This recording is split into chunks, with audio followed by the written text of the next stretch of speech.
السلام علیکم ورحمۃ اللہ وبرکاتہ۔ ناظرین، اگر آپ ہمارے چینل میں نئے ہیں تو ہمارا چینل یس سر چینل کو سبسکرائب کریں اور بیل آئیکن کو دبائیں تاکہ نئے ویڈیو اپلوڈ ہوتے ہی آپ تک نوٹیفیکیشن کے ذریعے پہنچ سکے۔ جزاک اللہ۔ بیگم جو حالت مجھ میں ہے وہ تجھ میں آ جائے، چلنے والے ایک نہیں دو ہو جائے۔ اور اتنا کہا بیٹا یوسف، بیٹا یوسف، بیٹا یوسف، ہمیشہ مولانا یوسف رحمۃ اللہ کو بلا کر کام کے سلسلے میں گفتگو کرتے تھے، بلکہ مولانا یوسف رحمۃ اللہ کو کام کا شرح صدر مولانا الیاس رحمۃ اللہ کے حیات تک نہیں ہوا۔ مولانا عبید اللہ صاحب رحمۃ اللہ علیہ مستورات کے اجتماع کے لیے پردہ لگا رہے ہیں، مولانا یوسف رحمۃ اللہ جاتے ہیں پردہ ہٹاتے ہیں، آتے ہیں پردہ ہٹاتے ہیں۔ مولانا عبید اللہ صاحب نے پوچھا، ارے بھائی آپ کیا کر رہے ہیں؟ کہا یہ سب کام ہونے نہیں دوں گا۔ کہنے لگے دیکھو یوسف، یہ میرے شیخ کا حکم ہے، ہر حال میں کر کے رہوں گا۔ حضرت نے بیان کروایا مسکراتے، لیکن جب مولانا الیاس کا وصال ہوا حیات میں، مولانا عیسیٰ صاحب جماعت کو لے کر آئے، مولانا الیاس صاحب باہر نکل رہے ہیں۔ کہا کیا بات ہے بھائی؟ کہا حضرت آپ سے ملانے کے لیے جماعت لایا ہوں۔ حضرت فرمانے کہ مجھ سے ملانے کے لیے؟ کہا جی ہاں مجھ سے۔ کہا جی ہاں۔ ارے مجھ سے کیا ملانے کے لیے لائے ہو میاں جی؟ میں آج ہوں کل نہیں رہوں گا، تم نے تو کام کا بیڑا غرق کر دیا۔ اللہ کے بندوں کو اللہ سے ملانے کے لیے لاؤ، اسے کبھی موت نہیں ہے، اور تم مجھ سے ملانے کے لیے لاؤ، آج میں ہوں کل میں نہیں، کس سے ملانے لاؤ گے؟ ہمارا کام کا اصل مقصد اللہ کے بندوں کو اللہ سے ملانا۔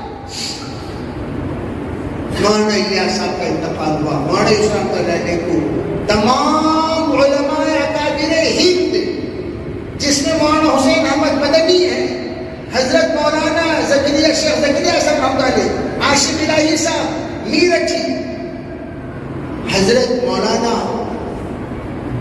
اکابر ہند میں سلیمان سید سلیمان صاحب ندوی رحمۃ اللہ علیہ، یہ سب بزرگان دین بیٹھ کر مولانا یوسف رحمۃ اللہ علیہ کے سلسلے میں پرزور رائے دی مولانا شیخ الحدیث زکریا صاحب رحمۃ اللہ علیہ کہ بھئی ان کو ذمہ دار بنا دیا جائے، اور سبوں نے مل کر طے کر دیا، حسین احمد رحمۃ اللہ کو ذمہ دار بنایا گیا، کہا یہی رہیں گے ذمہ دار۔ حضرت مولانا الیاس رحمۃ اللہ کے جنازہ رکھا ہوا ہے، کہا مولوی یوسف جی ساتھیوں میں جا کر تھوڑی دیر بات کریں، پھر جنازے کی نماز پڑھائی جائے گی۔ آئے مولانا یوسف رحمۃ اللہ علیہ، اور آ کر جو بیان کیا ہے، جو بیان کیا ہے، جو بیان کیا ہے، ایسا لگتا تھا پوری فکر مولانا الیاس رحمۃ اللہ کی پوری منتقل ہو گئی۔ میاں جی محراب صاحب علیہ رحمہ فرمایا کرتے تھے، ہمیں تو یوں لگ رہا تھا حضرت مولانا الیاس صاحب اپنی جوانی میں بول رہے ہیں، حضرت مولانا الیاس صاحب اپنے جوش میں کلام کر رہے ہیں، حضرت مولانا الیاس صاحب اپنے طیش میں آ گئے ہیں، پوری باتیں، پوری فکریں، پورے جذبات، پورے خیالات، پورا سوچ جو مولانا الیاس صاحب رحمۃ اللہ کی تھی، وہ تمام چیزیں ادھر منتقل ہو گئی۔ اس بیان میں انہوں نے کہا اس وقت تک میں جنازے کی نماز نہیں پڑھاؤں گا جب تک کہ تم 7-4 مہینے کے لیے یہاں سے نہ نکل جاؤ۔ جب پورا مجمع کھڑے ہو کر کہا ہم تیار ہیں، تب جا کر حضرت نے جنازے کی نماز پڑھائی۔ میں عرض کرنا چاہتا ہوں اس وہ روحانیت، وہ دعائیں وفات کے بعد مشورے کی برکت سے ایسے منتقل ہوئی، ایسے منتقل ہوئی، ایسے منتقل ہوئی، پورا حق اپنے فرزند اور صاحبزادے ہونے کا مولانا یوسف رحمۃ اللہ نے حق ادا کیا۔ پھر کیا ہوا؟ زندگی لگا دی، زندگی کھپا دی۔ 48 سال 40 سال کی عمر میں حضرت کی وفات ہوئی ہے، اور حضرت نے اپنے یار غار کی طرح حضرت مولانا انعام الحسن صاحب رحمۃ اللہ علیہ جو ساڑھو ہیں حضرت کے، ہم زلف ہیں، اور ایسا اور ہم زلف بھی ہیں، ہم درس بھی ہیں، ہم دم بھی ہیں، ہم غم بھی ہیں اور یار بھی ہیں. اور ایسے دونوں کے درمیان پیار کہ حضرت ذکر ہے تو حضرت فکر ہے. مولانا انعام صاحب ذکر ہیں، مولانا یوسف صاحب فکر ہیں. مولانا انعام صاحب باطن ہیں تو مولانا یوسف صاحب ظاہر ہیں. مولانا انعام صاحب اگر ادھر حضرت رو رہے ہیں اور ادھر مولانا یوسف صاحب بول رہے ہیں. ایک عجیب نسبت بیان کرتے کرتے مرتبہ زبان رک گئی. کہاں چلے گئے ذکر والے؟ مولانا انعام صاحب فرماتے ہیں اسی وقت تھوڑی دیر کے لیے میری آنکھ بند ہوئی، مولانا یوسف رحمۃ اللہ کی زبان بند ہوئی. یہ ربط تھا، یہ ربط تھا. مولانا انعام صاحب رحمۃ اللہ علیہ فرمانے لگے کہ جس وقت حضرت کو لے جا رہے تھے، بے ہوش ہو گئے، دل کا دھڑکن، ہارٹ اٹیک ہوا. بیان کرتے کرتے اجتماع میں پڑوس ہوئی کے جب اسٹرکچر پر لٹا کر جا حضرت کے آنکھوں سے آنسو، مولانا انعام صاحب رحمۃ اللہ پاس کھڑے ہو کر ڈھکلتے ہوئے جاتے، کہنے لگے آپ کیوں فکر کر رہے ہیں، آپ کیوں آنسو بہا رہے؟ چھوڑیے. کہا میری حاضری کا وقت آ گیا. میں کیا جواب دوں؟ میرے حاضری کا وقت آ گیا. مشورہ ہوا کہاں تکفیر کیا جائے. والدہ محترمہ باحیات تھی مولانا یوسف رحمۃ اللہ علیہ کی، کہنے لگی ان کو بنا لے آئیے، یہی تکفیر کیجیے. تو وہاں بھی نماز جنازہ پڑھا کر یہاں لایا گیا اور یہاں لا کر نظام الدین نے تکفیر سے پہلے جب زیارت کی تو ان کی والدہ محترمہ کہنے لگی بیٹا بہت تھک چکے ہو، سو جاؤ. اور کہا جب سے ان کے ابو کا وصال ہوا ہے آج ہی میں مولوی یوسف کو جی بھر کے دیکھ رہی ہوں. جب سے وصال ہوا آج ہی جی بھر کے دیکھ رہی ہوں. کھپا دیا، مٹا دیا، کٹا دیا. مولانا یوسف رحمۃ اللہ علیہ سراپا دعوت. آج لوگ اقوال بیان کرتے مولانا یوسف کے، لیکن مولانا یوسف رحمۃ اللہ کا حیات بیان نہیں کرتے. اقوال سے کیا ہوتا ہے؟ حیات سنا ہو پتا تو چلے دائی ہوتا کیسے ہے. مولانا یوسف رحمۃ اللہ علیہ سے مولانا منصور صاحب نعمانی نے آ کر پوچھا حضرت سنا کہ آپ کی بیگم بہت بیمار ہے اور آپ جاتے نہیں ان کی عادت کے لیے. فرمانے لگے اجازت اگر وہ دیتی ہے تو میں ضرور حاضر ہو جاتا ہوں. جا کر ان کے بیگم سے کہا جا کر کہہ دیجیے. وہ بھی کس کی صاحبزادی تھی؟ حضرت مولانا شیخ زکریا رحمۃ اللہ کی. اور بیوی کس کی تھی؟ اللہ اکبر، حضرت مولانا یوسف رحمۃ اللہ کی. پہلا دن مولانا یوسف رحمۃ اللہ نے بیعت لیا اپنے بیگم سے، کہنے لگے یہ بیعت نہیں ہے بیگم، یہ تجدید بیعت ہے. اللہ نے بیعت دے چکا ہے. ان اللہ اشتری من المؤمنین انفسهم واموالهم بان لهم الجنہ. اور میں جو بیعت دے رہا ہوں وہ اس لیے یہ نیت کرو ہم جب تک جیئیں گے دین کے لیے جیئیں گے، مریں گے تو دین کے لیے مریں گے. مولانا شیخ زکریا رحمۃ اللہ کے صاحبزادی یہ کہنے لگی میں نے اسی دن میرے پورے حقوق دین کے لیے وقف کر دی، قربان کر دی. مجھے آنے دیکھنے کی کوئی ضرورت نہیں. اس اللہ کی بندی کا بھی مثال سجدے میں. مولانا یوسف رحمۃ اللہ مولانا منصور صاحب سے کہنے لگے مولانا میرا ہمیشہ دل یہ کہتا ہے میں کیسے جا کر دیکھوں جب میں تمام کو تشکیل کر کے بے گھر کر رہا ہوں. اگر میں گھر کے اندر چلا جاؤں ایک دروازہ کھول کر اللہ مجھ سے پوچھے گا ارے تو نے سب کو بے گھر کیا، بیوی سے اس کو دور کیا، بچوں سے اس کو دور کیا، تو خود بیوی کے پاس جاتا تھا، تو خود بچوں کو دیکھنے جاتا تھا، میں اللہ کو کیا جواب دوں گا؟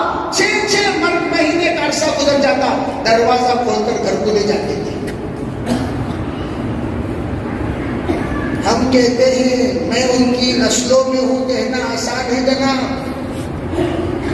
میں ان کی اولاد میں سے ہوں، کہنا آسان ہے. میں ان کا پوترا ہوں، کہنا آسان ہے. میں ان کا سپوت ہوں، کہنا آسان ہے. تم سلسلے صدیقی سے تعلق رکھتے ہو، کہنا آسان ہے. ہم پوچھتے یہ ہیں مولانا الیاس صاحب کے ہے کیا تمہارے اندر؟ مولانا یوسف کے ہے کیا تمہارے اندر؟ بیان کے وقت میں تم گھر کے اندر رہتے ہو اور تمہارا بیان ہمیشہ 25-30 منٹ لیٹ پہ شروع ہوتا ہے. ہم ذاتیات پر جاتے نہیں. پسر نمونے بدرست، تم ہو تو کر کے بتاؤ تمہارے حیات میں تمہاری قربانی. میں بھی نہیں گیا ایک ایک چلہ اندر، میں بھی نہیں گیا 3 دن تم رہے ہو، 1 دن رہے ہو، مثال کے طور پر پیش کو تو قربان ہو جائے تمہاری ذات پر.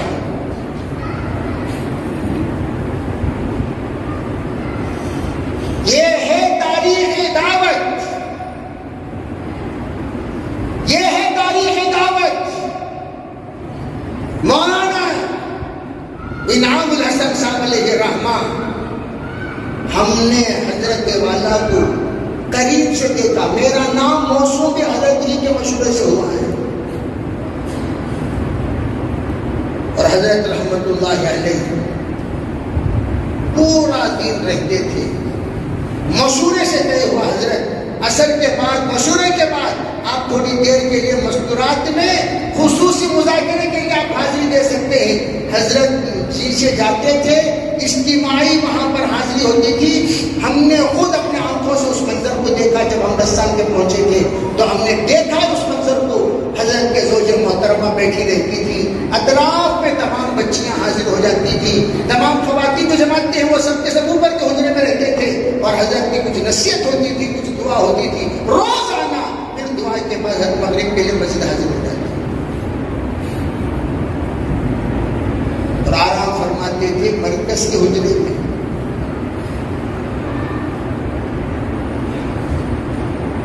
میں یہ بتانا چاہتا ہوں میرے عزیز بھائیوں، کام بہت، جیسے ہم لوگ مسجد کو سجاتے ہیں ایک ایک چیز کا مشورہ کرتے نہیں کرتے رہتے، یہ کیسا رکھنا وہ کیسا رکھنا.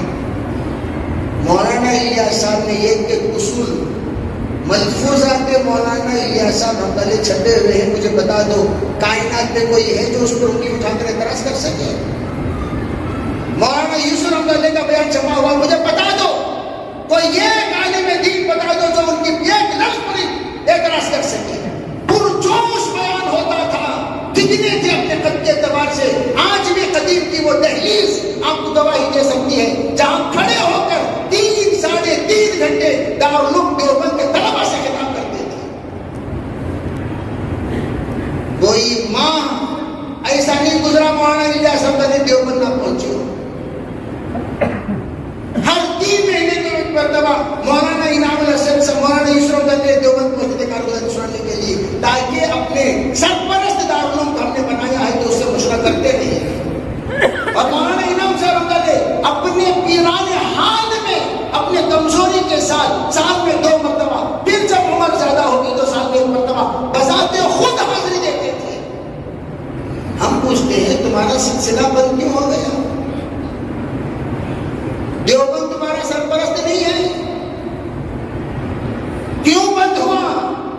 خدشہ ہے تمہیں اپنی ذات سے کہ جو کچھ ہم نے کہا اس پر چو چرا ہوگا، اگر ہو گیا تو پھر میری عزت کی دھجیاں اڑا دی جائے گی، پھر میرے علم کا معیار پتا چل جائے گا، پھر مجھے ناپ توڑ کر بتا دیا جائے گا تمہاری علمی معیار کیا ہے، تمہارے عقیدت کی معیار کیا ہے، تمہارے معرفت کی معیار کیا ہے، تمہارے فقہی معیار کیا ہے، اور تمہارے قول اقوال و ترجمہ اور مطالب کے معیار کیا ہے. وہ سب کھرا اور کھوٹا پتا چل جائے گا. علماء دیوبند تتر بتر کر دیں گے. یہی تو خدشے کی وجہ سے آج تک بھی تم اس پر قدم نہیں رکھ سکے. جبکہ ہر بار مولانا عمر صاحب پالنپوری رحمۃ اللہ علیہ کا حیات طیبہ، مولانا انعام الحسن صاحب کے زمانے میں حضرت مولانا 33 سال تک بیان کرتے رہے. 33 سال تک حضرت کی حاضری ہوتی رہی پابندی کے ساتھ. ہم خود حاضر رہے ہیں حضرت کے اس کتاب میں جو کچھ دارالعلوم دیوبند میں ہوتا رہا. حضرت کے وصال کے بعد اس کے بعد جو سلسلہ شروع ہوا، مولانا احمد لاٹ صاحب، مولانا ابراہیم دولہ صاحب، یہی لوگ جاتے رہے. ایک مرتبہ بھی آن جناب کی حاضری نہیں ہوئی، جبکہ ہر مرتبہ کہا جاتا تھا نیکسٹ ٹائم لے آئیے، نیکسٹ ٹائم لے آئیے، نیکسٹ ٹائم لے آئیے. جب بھی آپ کا گزر ہوتا ہے اسی سڑک پر سے جس سڑک پہ دارالعلوم کا گیٹ پڑتا ہے، اسی سڑک کا نام ہے سہارنپور ہائی وے. اس کے علاوہ کون سا ہائی وے نہیں، ادھر ادھر کہاں ہے ہائی وے؟ وہ ہے تو وہی ہے، لیفٹ گھمانے پر دارالعلوم. تم فرضیت ادا کرنے کے لیے تو آ سکتے تھے، بیان کرنے نہ صحیح بھائی اپنی حاضری اپنے تعلق باقی رکھنے کے لیے کما سے نہیں آئے. بالآخر میں یہ عرض کرنا چاہتا ہوں، حضرت مولانا انعام صاحب رحمۃ اللہ علیہ کا مثال ہے.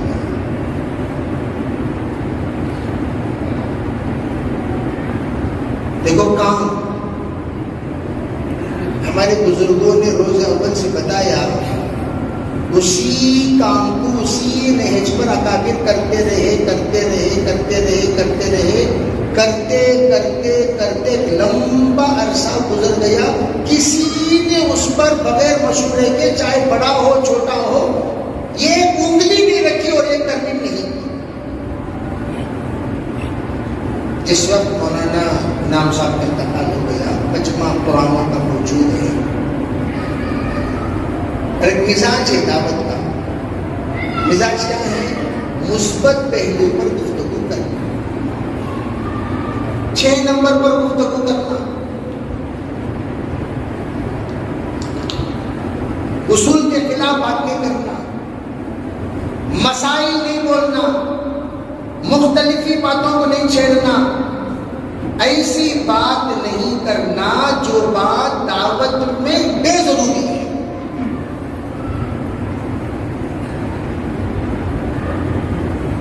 اور جو بھی بات آپ چلانا چاہتے ہیں، جو بھی بات آپ کرنا چاہتے ہیں، عالمی شورا کے سامنے رکھنا اپنی رائے، عالمی شورا سے طے ہو جائے تو وہ انشاءاللہ عالم کے سامنے بیان کرنے کی اجازت دی جائے گی. اپنے اعتبار سے کسی کو کوئی بھی بات چلانے کی اجازت نہیں ہے.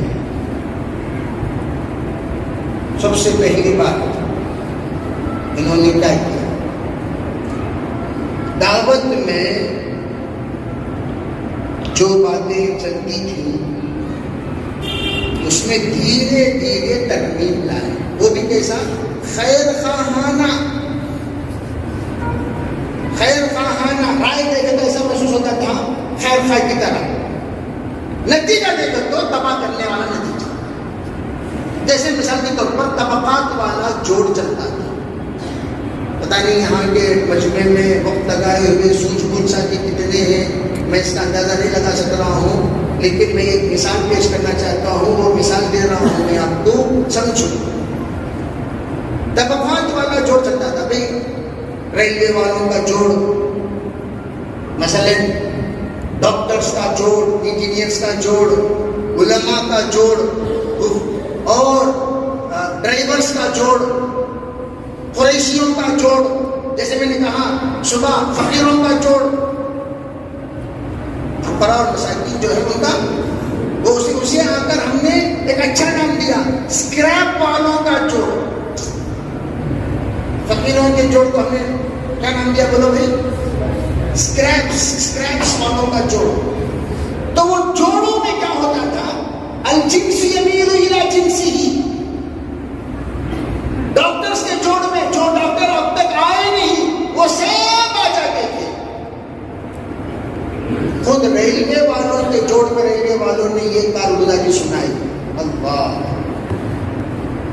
ریلوے والوں کو اب انہوں نے کیا کہتا ہوگا بھائی، اللہ کے رسول کے زمانے میں سب عمومی کام ہوتا تھا، اس لیے اب یہ سب طبقہ والی محنت ختم کرو، عمومی سب جنے پیچھے پیچھے پیچھے. اللہ اکبر، سبحان اللہ، کیا بہترین رائے. ایسا بھی سب چڑھا کر اس رائے کو منا کر سب جگہ پر اعلان کر دیا گیا طبقے والی جوڑ ختم. طبقے والی جوڑ ختم.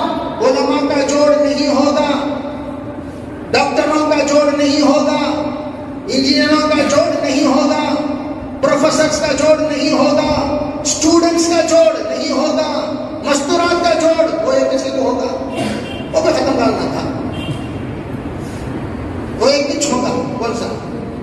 مستورات کا کچھ ہوگا، بقیہ سبھی نہیں ہوگا. خیر بہرحال نہیں ہوگا کا نتیجہ کیا ہوا؟